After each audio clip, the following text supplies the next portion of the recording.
Para comenzar esta primera sesión plenaria, invitamos a la señora Bárbara Kehm, docente de la Universidad de Glasgow, Reino Unido. La doctora Kehm actualmente se desempeña como investigadora de Liderazgo y Desarrollo Estratégico Internacional en la educación superior, en el Centro Robert Owen para el Cambio Educativo de la Universidad de Glasgow. También ha trabajado como académica de la Universidad de Sussex, Reino Unido, e investigadora de la Universidad de Kassel, Alemania, donde fue directora del Centro Internacional de Investigación en Educación Superior, Inger Kassel. Sus líneas de investigación apuntan a la internacionalización de la educación superior, las nuevas formas de gobernanza en este ámbito y los cambios en la formación doctoral, además del estudio sobre los rankings universitarios globales. La doctora Kehm expondrá la ponencia titulada ¿Cuál es la idea de la educación superior del siglo XXI? Al final de su presentación habrá una ronda de preguntas para lo cual los ayudantes pasarán retirando las papeletas que cada uno de ustedes tendrá en sus asientos.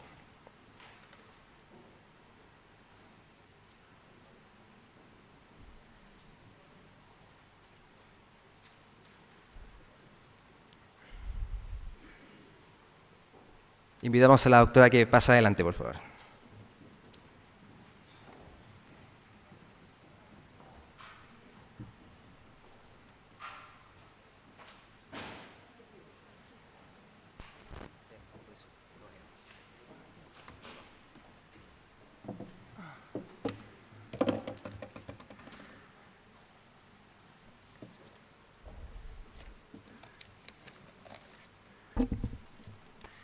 So thank you very much for inviting me here.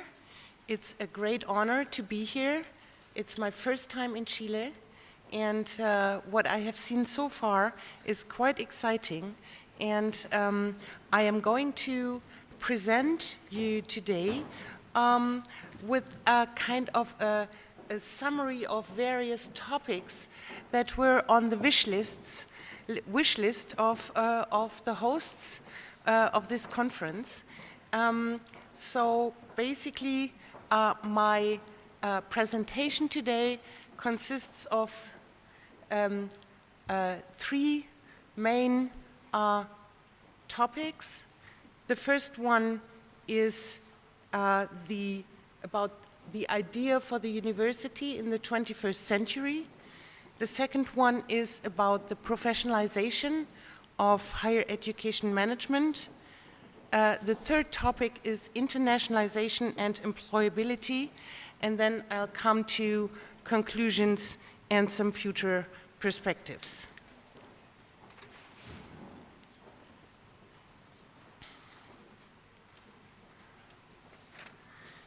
So let's start with the ideas of the university for the 21st century. Basically, if you look at history, the university has survived for many centuries. My own university, the University of Glasgow, was established in 1452, and you have even older ones in continental Europe. The university is actually the only institution, apart from the church, that has survived for so many years. Of course, this survival was not possible without adaptation. So we have an adaptation from the early guild-like structures and the ivory tower to today's mass university with close relationships to society and to economy. But what in my view is lacking is that there is, in contrast to earlier times, there is no unified idea of the university anymore.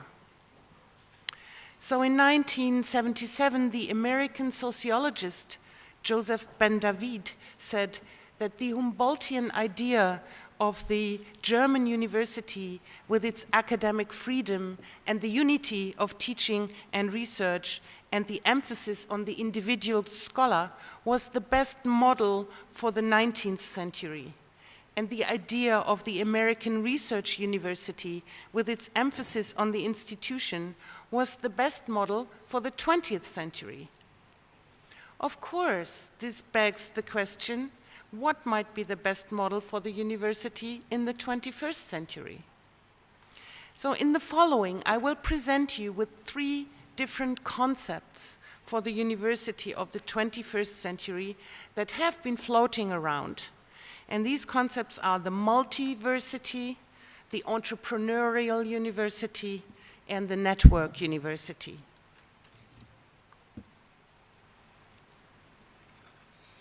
Let's start with the multiversity. It is a term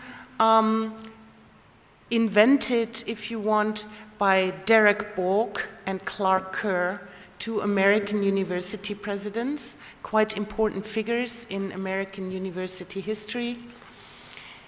The prefix uni in university means something like one, and it implies the university as the unified and one location for all disciplines and subjects, so for all knowledge, if you want. Multiversity originally refers to the big American research university, a massive conglomerate riding off in all directions and still staying in the same place. Of course, such a massive conglomerate is very difficult to manage. And increasing challenges and demand have led and can lead to mission overload.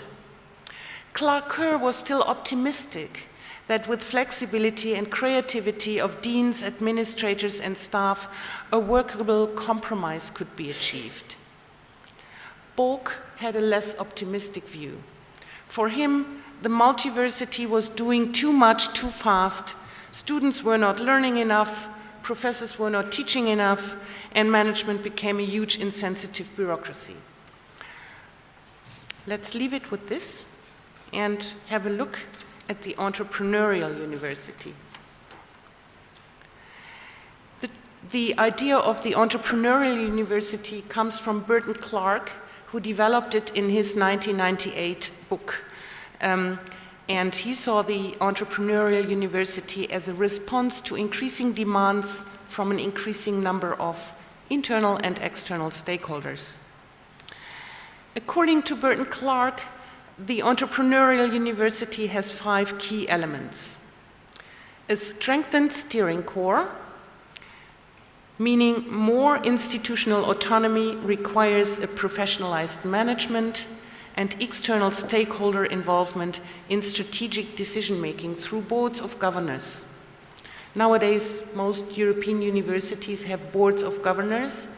Some are exclusively composed of external stakeholders. Some boards are a mixture of, academics from within the university and external stakeholders. And these boards of governors basically control the top-level management and the finances. They often appoint the rector and have an important kind of control function. The second element of the entrepreneurial university is an expanded developmental periphery.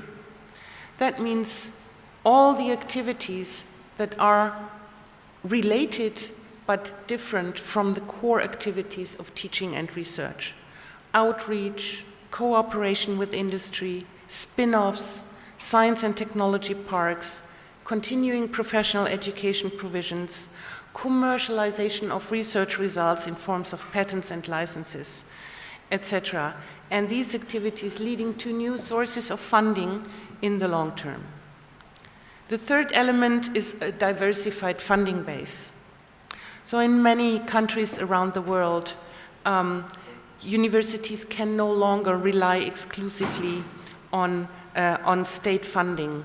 And there are many efforts to generate income, for instance, from tuition fees and other activities listed that I have listed under the element of expanded developmental periphery. And also alumni donations have become more and more important. So the fourth element then is a stimulated academic heartland. This is where Clark Kerr saw the traditional academic values rooted in faculties and departments, often in conflict with an entrepreneurial culture,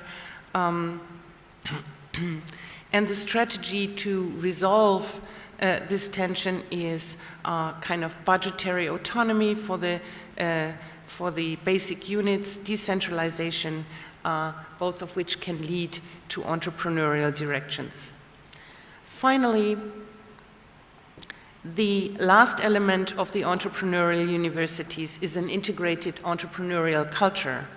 It consists of a sense of forging ahead, pervading the whole institution, going along with the reorganization of departments and administrative activities, creating new units in cooperation with industry and businesses, and expanding the developmental periphery. So the third idea of the university is the so-called network university. It resulted from a feeling that the idea of a university as a single concept has diminished in the face of multiple missions and visions and growing competition leading to strategic partnerships and alliances. And even in this country, I have heard you have already a group of 9 and a group of 25 universities. So these are strategic alliances. There is kind of more research taking place in interdisciplinary groups.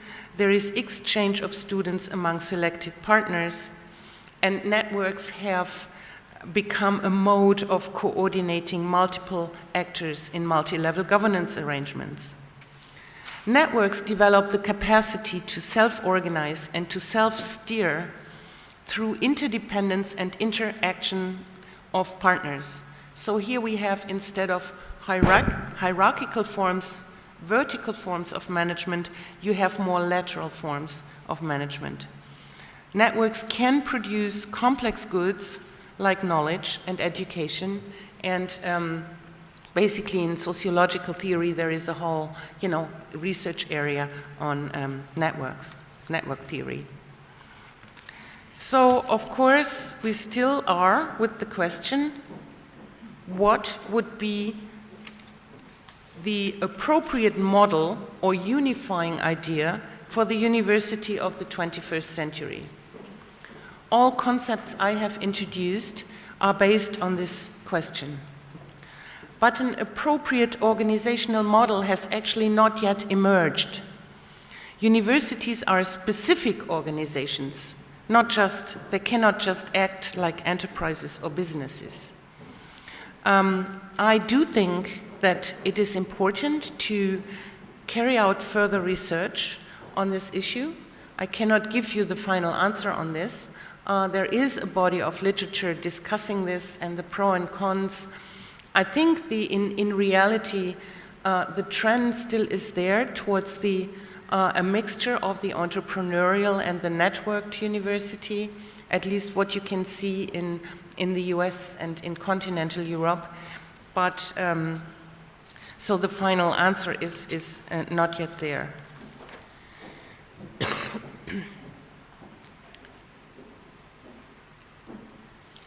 I come to my second topic, the professionalization of management. The academic profession is currently being perceived as a profession under pressure or an ambivalent profession shaped by changing conditions and contradictory experiences. Changes in the organizational fabric of higher education institutions and a more, I would say often less, professionalized management, there is some, work to be done there, have contributed to this situation of the academic profession. There are new settings to perform the tasks and functions of the academic role which have emerged, and new forms of division of work and new forms of cooperation have developed. This is often described as a combination of the increasing socio-economic importance of the universities on the one hand, and growth in external control and increased internal diversification.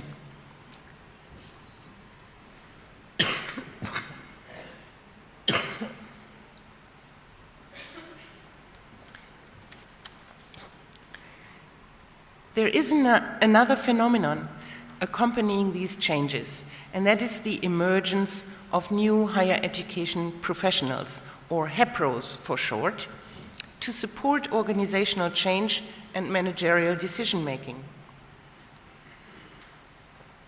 Working in the space between teaching and research on the one hand, and mid and top level management on the other hand, they contribute to a blurring of the traditional dichotomy of administrative versus academic staff. There are 4 basic areas of HEPRO activities. First, preparation and support of management decision. For instance, people active in institutional research, in strategic planning, or in internationalization. Second, professionalized services. Here we find librarians, career guidance, student counseling. Third, a new hybrid sphere between management and services.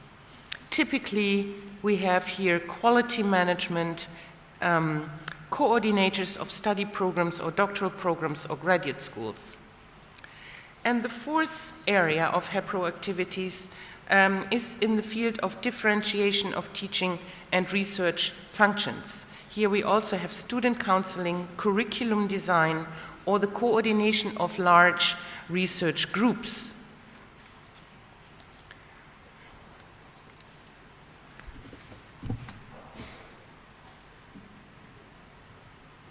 Okay, I would like now to introduce you to the results of a major European comparative research project on the work of the new higher education professionals.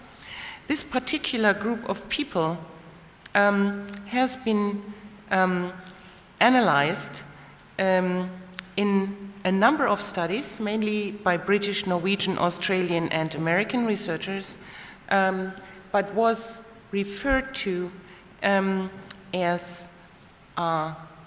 by using a variety of categories.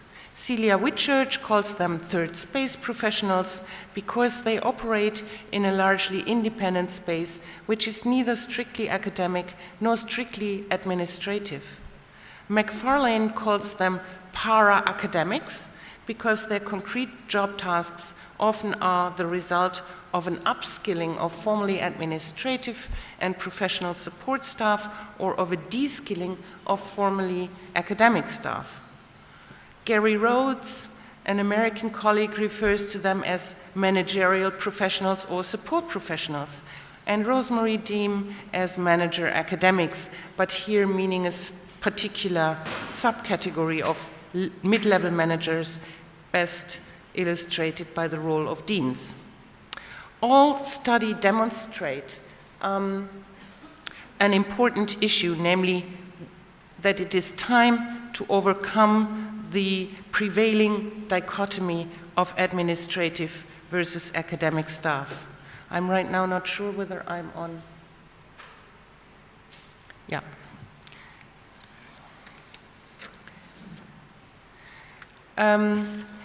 The 2 phenomena of a growing culture of management and a more traditional academic culture within universities opens the realm for a discussion of the interface between management and academics, which is inhabited by these new higher education professionals.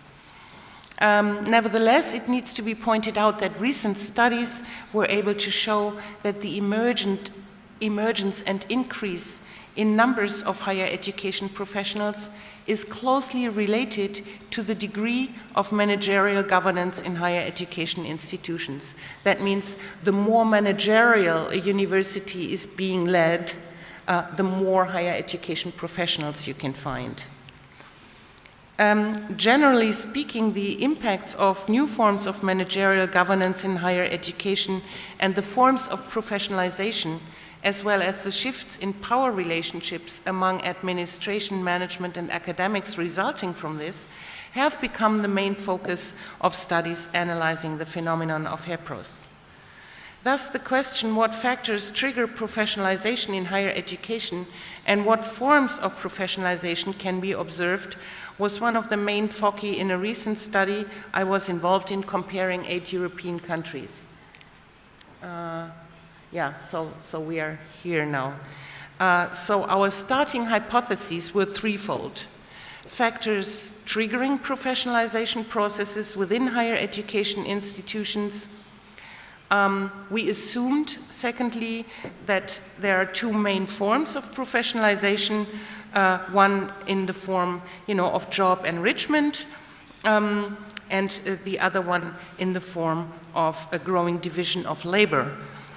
And finally, in trying to determine the effects of such processes of professionalization, we assumed that the academic profession would either experience a thinning out of their own professional role or engage in processes of their own professionalization by acquiring new skills.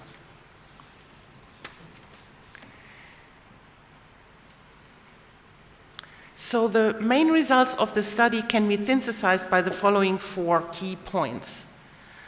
Professionalization, changes in job roles and tasks, the role of administration, and the tension between the 3 groups of academics, HEPROs, and representatives of management. So I'll quickly say a few words to about these 4 key points. At first, professionalization. Professionalization is understood in different ways in the higher education cultures of countries involved in this study. Among the younger academics, the perception of professionalization is most often related to the acquisition of additional skills and competences related to new forms of the organization and practice of teaching and research. Among the more senior academics, the perception is widespread that new forms of governance and HEPRO activities have not really influenced their work in teaching and research. However, the burden of having to take on additional administrative work, which is a complaint voiced by academics in most countries, is not at all perceived as a form of professionalization. HEPROs are regarded in 2 ways by academics. They are either part of the bean counters, trying to control academic work by unreasonable requests for data and reports, or they are facilitators, providing helpful and useful services to increase quality and effectiveness of teaching and research. In most of our 8 countries involved in the study, the academic profession sees a need for further professionalization of the central administration, and in some countries also of the institutional management. In turn, HEPROs reported the impression that it is the academic profession which is resisting to change and can't be bothered with the tasks resulting from institutional accountability duties. HEPROs themselves report that they have received hardly any training, systematic training, for their jobs, and learning by doing or learning on the job is the most common form of professionalization.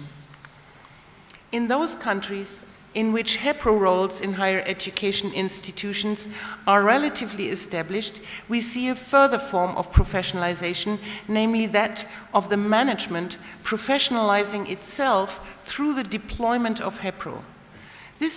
The increased expectations with regard to a more professional management of higher education institutions are in part dealt with by recruiting HEPROs to deal with accountability issues, with quality issues, with data collection issues for informed and evidence-based decision-making by the institutional management.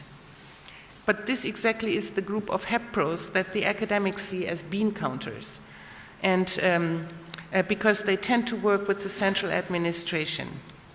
Whereas the HEPROs seen by academics as the facilitators tend to work in central service units or at the level of departments and faculties. So the second element are changes in job roles and tasks.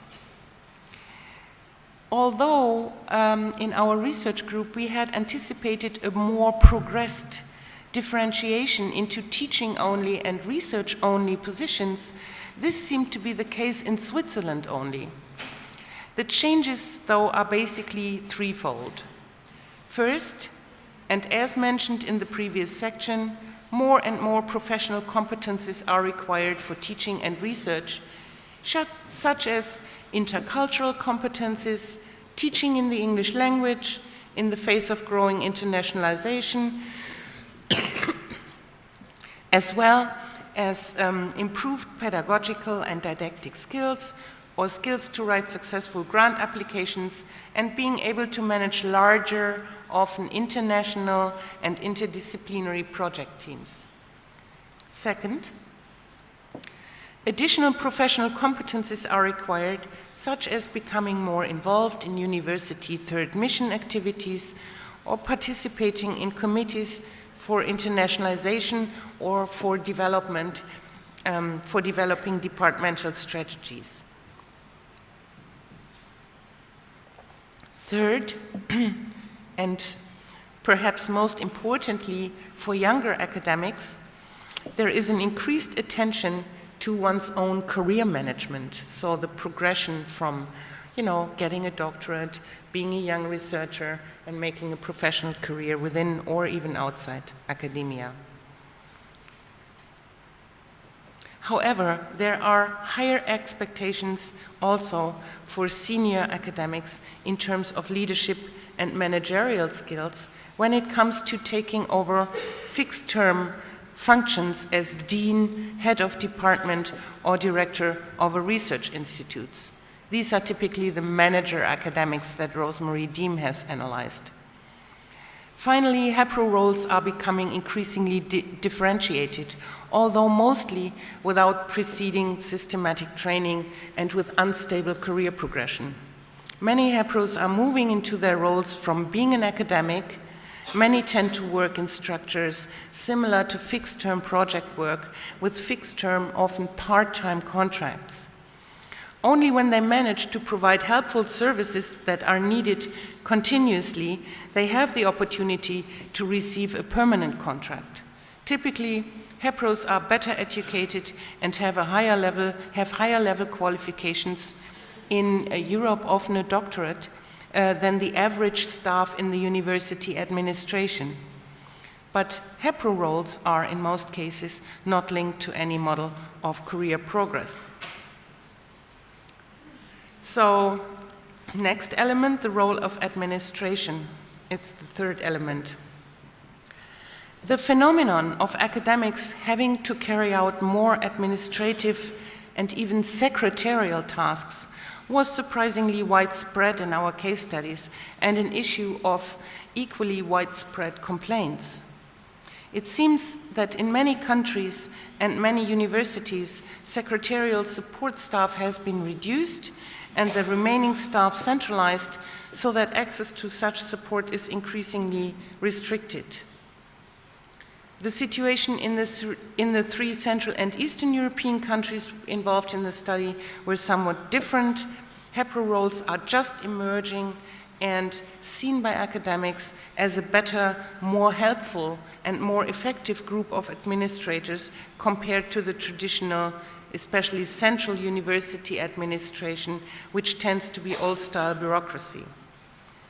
This enables academics to working with HEPROs enables academics in Central and Eastern Europe to avoid traditional university administration, although the HEPRO jobs again tend to be unstable, dependent on external funding, and riddled with a high level of fluctuation because the high performers are very hard to retain in the face of typically low salaries.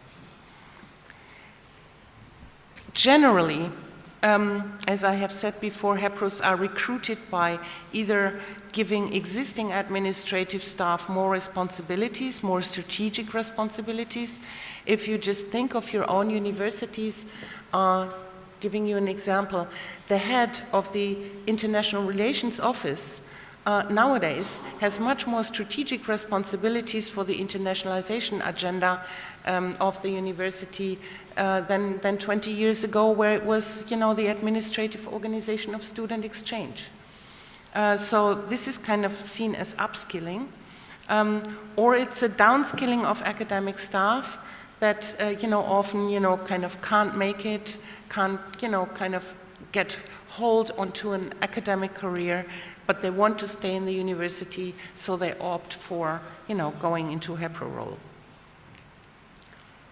So tensions and reciprocal influences. To summarize and synthesize possible tensions and reciprocal influences resulting from the interaction between the academic profession, HEPROs, and institutional management, 6 major issues can be observed. First, tensions arise when institutional management is using HEPROs for its own professionalization in areas such as institutional accountability, introduction of new public management instruments, and evidence-based decision-making. Academics see the resulting requests for generation of data and production of reports as bureaucratic approaches that increase their own workload. Second, in many areas related to the core business of teaching and research, members of the academic profession tend to professionalize themselves. However, support from HEPROs is welcomed when it comes to new forms of organizing and administering teaching and research. Third, HEPROs in central service units or located in faculties and departments rather than the central administration are mostly seen as helpful and useful by the academic profession, but the HEPROs themselves sometimes suffer from expectations to also carry out menial tasks which might have been done by clerks and secretaries before. Fourth, the shift towards recruitment of higher-level administrators and the decrease of clerical position in institutional administration has led to a higher administrative workload for academics, and they don't like it.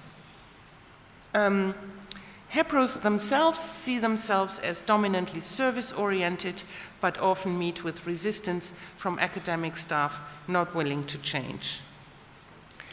So I come to a few conclusions concerning the issue of professionalization. Looking at the emergence of HEPRO roles in universities of different European countries, we can observe a variety of roles and heterogeneous forms of organizational integration. In addition, we find national and institutional path dependency related to the history of national higher education systems and forms of institutional cultures. This, of course, impacts on the employment situation of HEPROs, but also on their interaction with academics.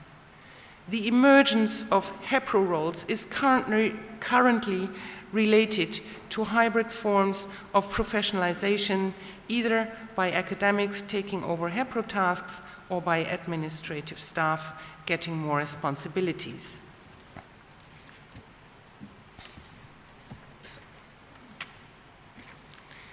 Our hypothesis was that there are 2 forms of professionalization going on in higher education institutions.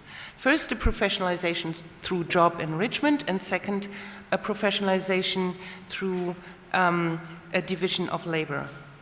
Although we can observe both forms in most of our countries included in the comparison, job enrichment, especially in the form of upgrading and upskilling traditional administrative work, and division of labor through taking particular tasks out of the portfolio of academic work and making them part of the new occupational roles for HEPROs. The more prominent phenomenon right now seems to be a hybridization of professional roles. For example, there are many academics on part-time contracts doing still some teaching or being involved in a research project, but also doing HEPRO work on another part-time contract as well. However, there are some European countries For example, Germany, in which a more systematic training and qualification for HEPRO roles has been established. So actually it can be expected that the hybridization of HEPRO roles is only a transitional phenomenon.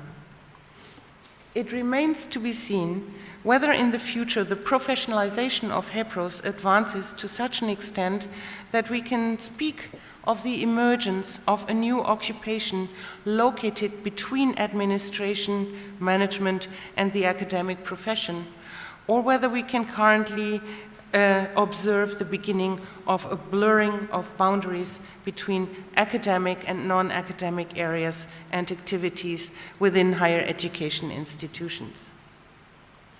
So I come to my third point, internationalization and employability of graduates. Historically, the golden age of mobility of scholars and students was, at least in continental Europe, in the Middle Ages, when there were no nation states yet. Only a limited number of cosmopolitan universities existed across the Christian Europe, which adhered to similar study programs taught in Latin. Like English today, lingua franca was Latin. This enabled students and faculty to gain academic experience at different institutions across the region. Contemporary forms of academic mobility go back to the 1920s in the United States and to the period after the Second World War in Europe. Different development phases can be distinguished for these two parts of the world, which are traditional geographical foci of student flows.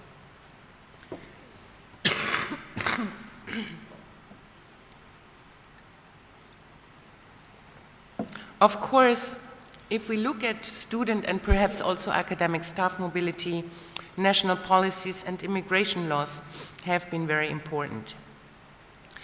So the first phase, lasting until the mid-1970s, was basically dominated by one-way student flows from countries with little developed higher education systems to countries where higher education was well developed, primarily from the south to the north.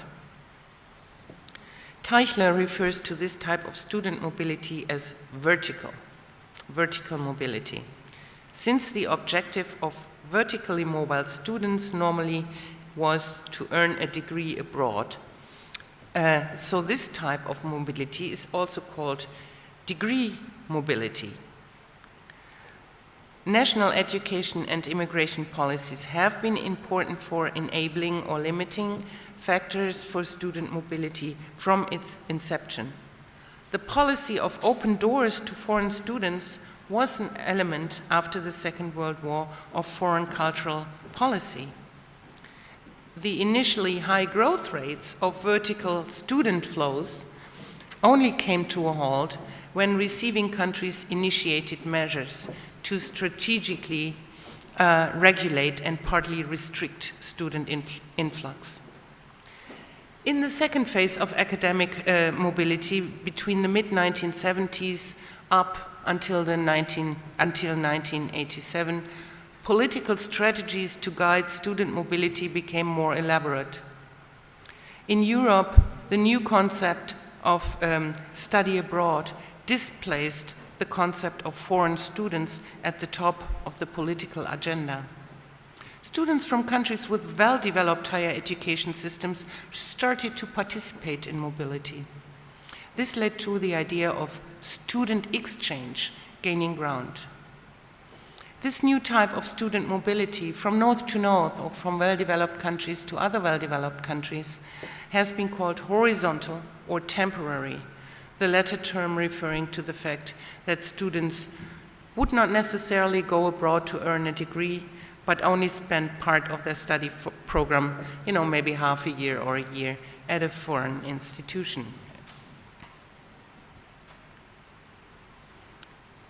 The third phase in the development of academic mobility starts with the introduction of the European Support Program for Horizontal Academic Mobility called Erasmus in 1997. and this phase lasts until about 1999. Erasmus supports student and faculty mobility within the context of regional integration in Europe.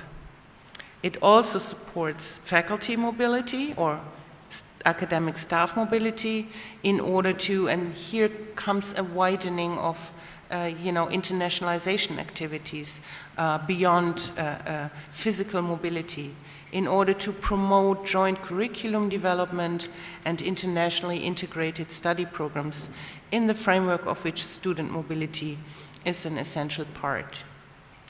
Especially after 1992, when a legal basis for the European Commission's activities in higher education was created, academic mobility was the nucleus of a comprehensive Europeanization policies in higher education. So then we have a fourth phase, which can be identified to start with the Bologna Declaration in 1999 and is running until the present. The so-called Bologna process it's a higher education reform process, was initiated by the self-commitment of the ministers of education in 29 European member states to work towards a structural harmonization of their national higher education system. The declaration has now been signed by 49 countries in Europe, and this number is going far beyond the member states of the European Union. The Bologna process aimed to create a European higher education area by 2010, enabling European students to change countries during their course of study without facing problems of recognition of prior learning. In recent years, the topics of quality assurance at the European level, academic recognition, and changes in doctoral education have been added to the Bologna policy agenda.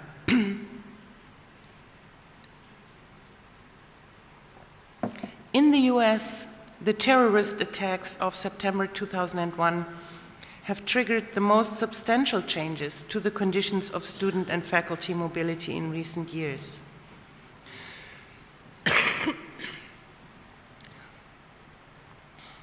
Government regulations regarding visas and reporting obligations to government agencies have become stricter, and considerably higher fees are charged to international students.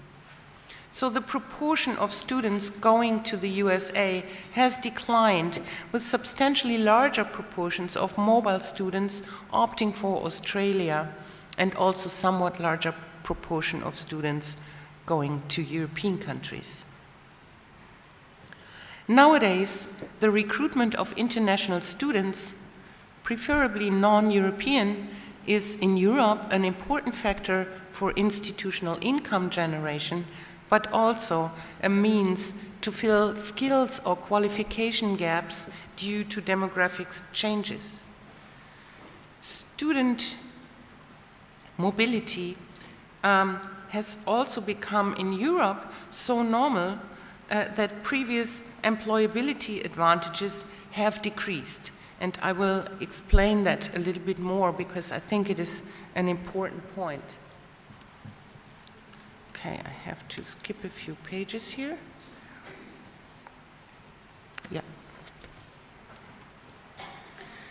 So research on the professional impact of Erasmus-supported study abroad periods in Europe across students from all participating countries suggests that the relevance of temporary study abroad for obtaining the first job, as well as its perceived positive impact on the type of work and income, has decreased since the late 1990s. In a first survey in 1993, 71% of former Erasmus students perceived a positive impact of study abroad on obtaining their first job. In a subsequent survey of the year 2000, this figure decreased to 66%, and in the most recent study conducted in 2005, Only 54% of students surveyed perceived a positive outcome of their study abroad in this respect. In 1993, 94% of students involved in this survey perceived a positive impact on the type of work they were doing of study abroad, and 25% on the level of income. The respective figures 12 years later were only 39% and 16%. These findings might reflect that the international experience is becoming less and less exceptional, is becoming a less and less exceptional asset in the course of globalization. The authors of the study, of the survey, called it a gradual decline of the uniqueness of the Erasmus experience. Not so much in terms of importance, but in terms of advantages in employment issues. You have here a similar development as can be observed with the emergence, with the development from elite to mass higher education. Elite higher education in that time, when 5% or less of a given age cohort were studying at universities, higher education was a privilege. With more and more students and more middle-class students going to university, higher education studies was becoming a right. And now, with more than 50, up to 70% of a given age cohort studying at universities, getting a higher education degree is almost an obligation to find a decent job on the labor market. And the same seems to be happening with mobility. So as long as it were only a chosen few, it was a privilege. Then it became a right. Every student should have a period of experience abroad, and now it's almost a precondition for finding a job. So, but doesn't give you any particular advantage anymore. However, I think for countries like Chile, getting a degree abroad or spending a period abroad will still provide a considerable advantage for employment. It depends on, the development level. Okay, 21A. So national governments and international organizations support student mobility for various reasons. At the national level, human capital development plays a major role. Mobile students are expected to acquire competencies which they would not develop if they did not go abroad. Whereas brain drain is a major concern of countries sending large numbers of students abroad, while receiving countries increasingly develop brain gain strategies. So European countries have introduced policies facilitating the integration of international graduates into the home labor market.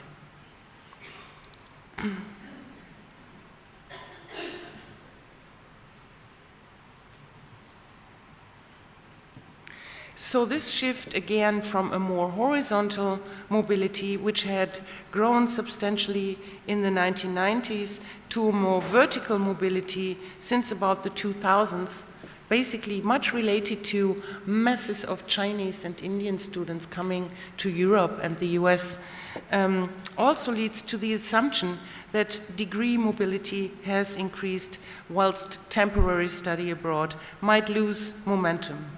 Europe might be able to gain a competitive advantage over the USA in attracting talented students from abroad due to the convergence of structures and degrees, its openness, and in many countries, comparatively modest or even, like in Germany, no tuition fees. In addition, the forms of mobility have multiplied. Nowadays we have program mobility, we have branch campuses abroad, so institutions. There are also increasingly joint and double degrees, there are online degrees. So in terms of internationalization of universities or of higher education, the activities have taken on not only are larger in scale, but also much more diversified. I now come to my conclusions. Just a few ideas on future perspectives. Of course, new forms of management of higher education institutions, internationalization and employability are just a few selected issues in higher education reform and development. What I have tried to present here is an overview of how these issues have been discussed in research policy and practice. But with growing internationalization and even globalization, as well as increased competition of universities among each other for funding, for attracting best talent and prestigious partners, for better positions on global ranking scales, changes and reform initiatives will become more similar in many countries around the world. Universities are increasingly becoming actors on markets, on competitive markets, and experts agree that they have to be given more autonomy and freedom from detailed state control and detailed state regulation in order to do this well and to react flexibly to changing demands and market pressures. In concluding, it is possible to say that the development of higher education institutions into organizations is a task that has not yet been fully achieved. It often remains unclear which type of organization would be the most appropriate for higher education institutions.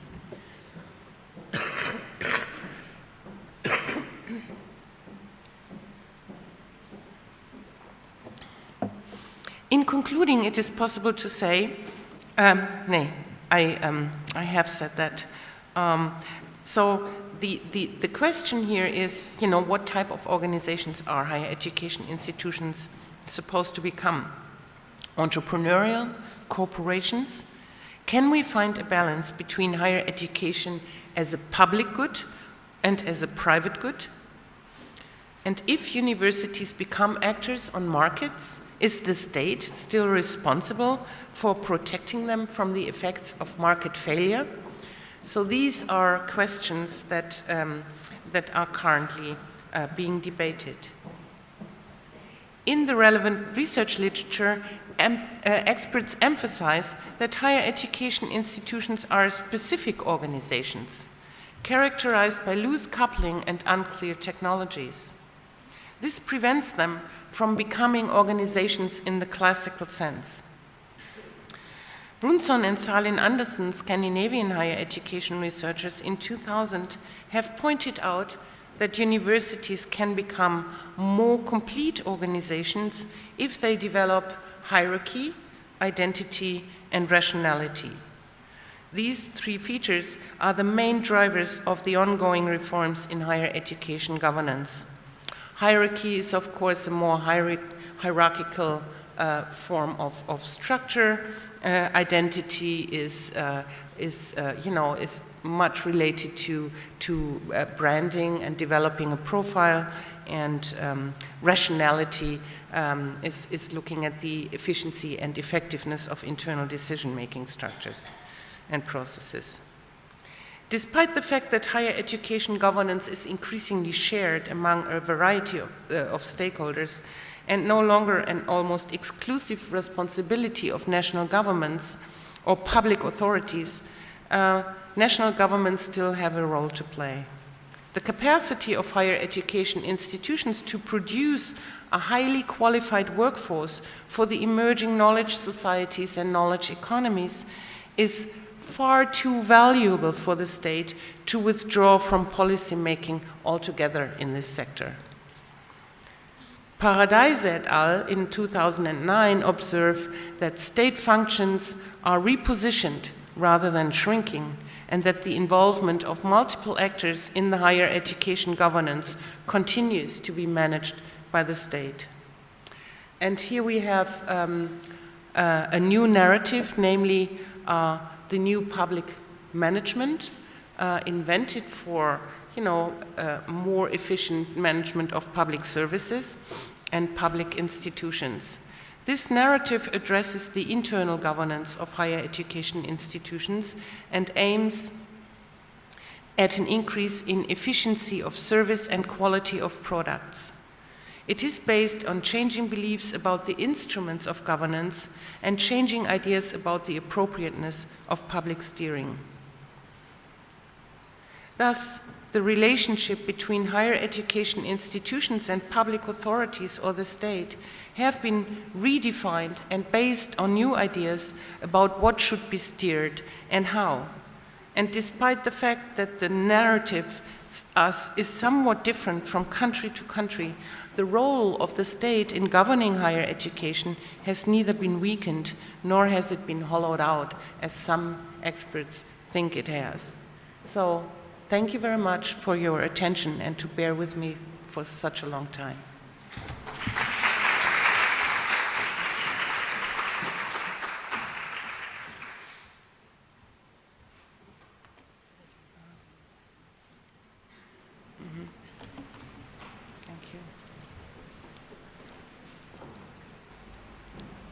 Muchas gracias, profesora Kehm. Voy a leer una pregunta proveniente del público a continuación. En Chile hay muchos profesionales en educación superior. ¿Cuáles serían los elementos esenciales para potenciar su rol al interior de estas instituciones? Could you please repeat this translation? I didn't quite understand it.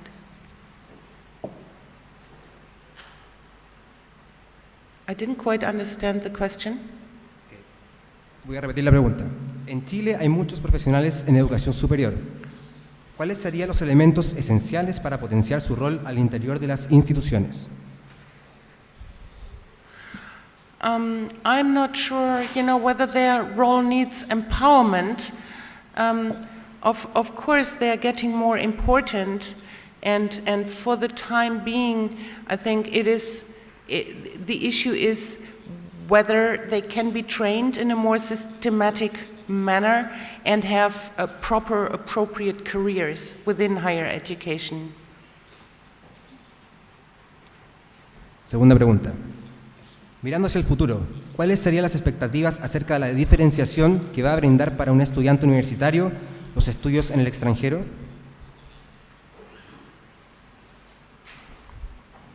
I didn't understand the translation. I'm sorry. Yeah. Can you repeat that, please, in Spanish, and so I can...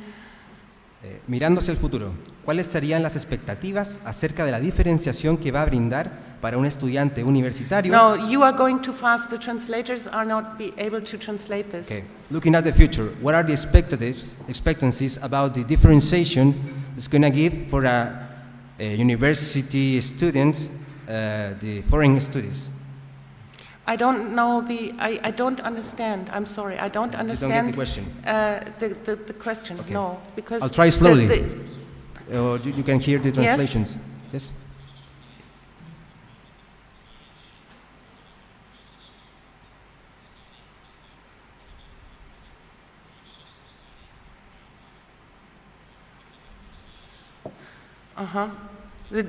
Do you mean the difference? Oh, sorry. Yeah, this is what I didn't understand. Okay.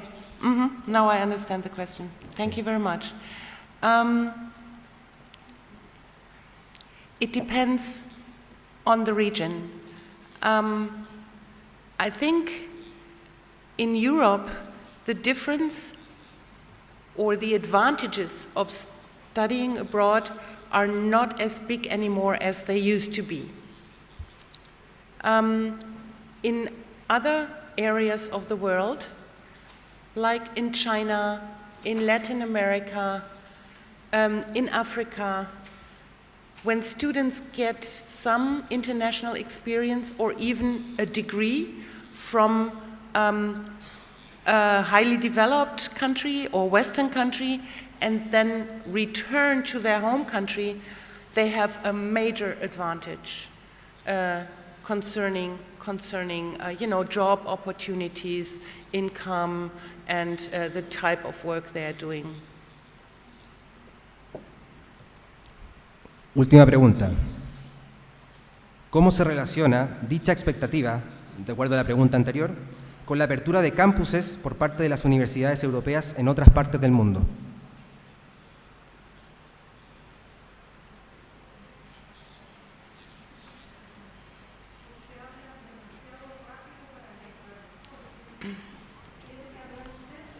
Ok. ¿Cómo se relaciona dicha expectativa con la apertura de campuses por parte de universidades europeas en otras partes del mundo? I don't understand the translation. It's it's not loud enough. Yeah, better. So, I will try. Can you hear me? Mm-hmm. Okay. How do you relate the expectancy in the question before with the openness of new campuses in part of the European universities around the world, in different parts of the world?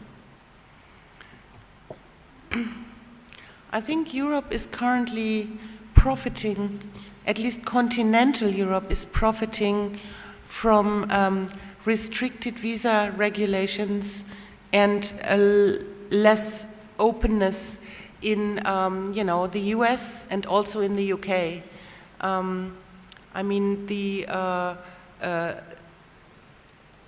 position of the United Kingdom government vis-à-vis the refugee crisis from Syria compared to continental European policies is quite appalling, I must say, and very populist. So I think that Europe is profiting from these developments by being able to invite and qualify, the best talent from other countries. So I don't know. I'm not sure about what the question is about expectations. I think that mobility altogether will go on, possibly increase over the years, and that there will always be like 8 or 10 top destinations for students from around the world. And these top destinations are currently changing in favor of Australia and continental Europe. Okay. ¿Alguna otra pregunta por parte del público? En ese caso agradecemos a la profesora Bárbara Kehm por su interesante presentación.